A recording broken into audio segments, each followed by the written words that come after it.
Superman. And you can take a tiny bit of your home planet with you. You just put a dome over New Jersey. Go live in that in your fortress of solitude. You once, one of the greatest addresses I have ever heard is, wait a minute, oh I have it. It was something like 17 and a half Terminal Lane or something. It was 39 and a half Institute Street.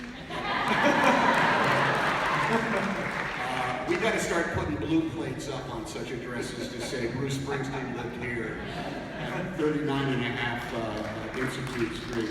You lived in a quarter of the house, so somebody actually got 3/4 of the house. But no heat, right? No hot water? There was no hot water.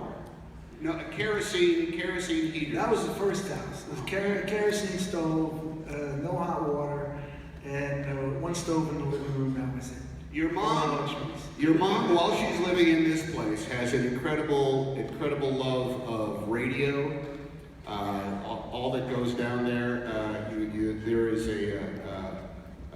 she listens and she's a fan of all sorts of things. Your dad, however, views the radio as a government conspiracy to make you get married and pay your taxes. That's right.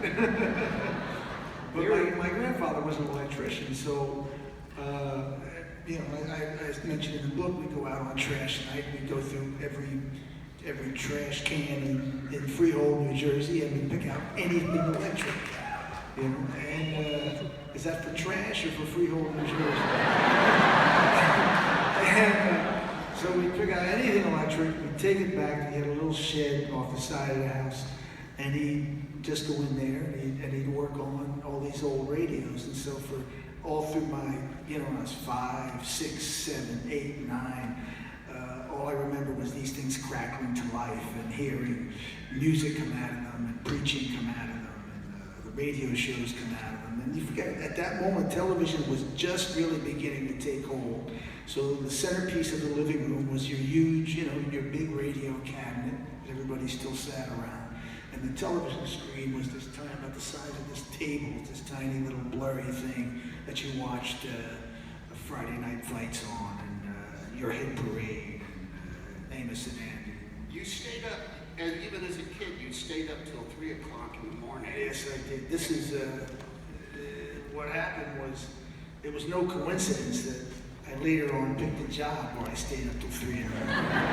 So when I was very young, I would sleep till 3 in the afternoon and get up and not go to bed till 3 in the morning because I could.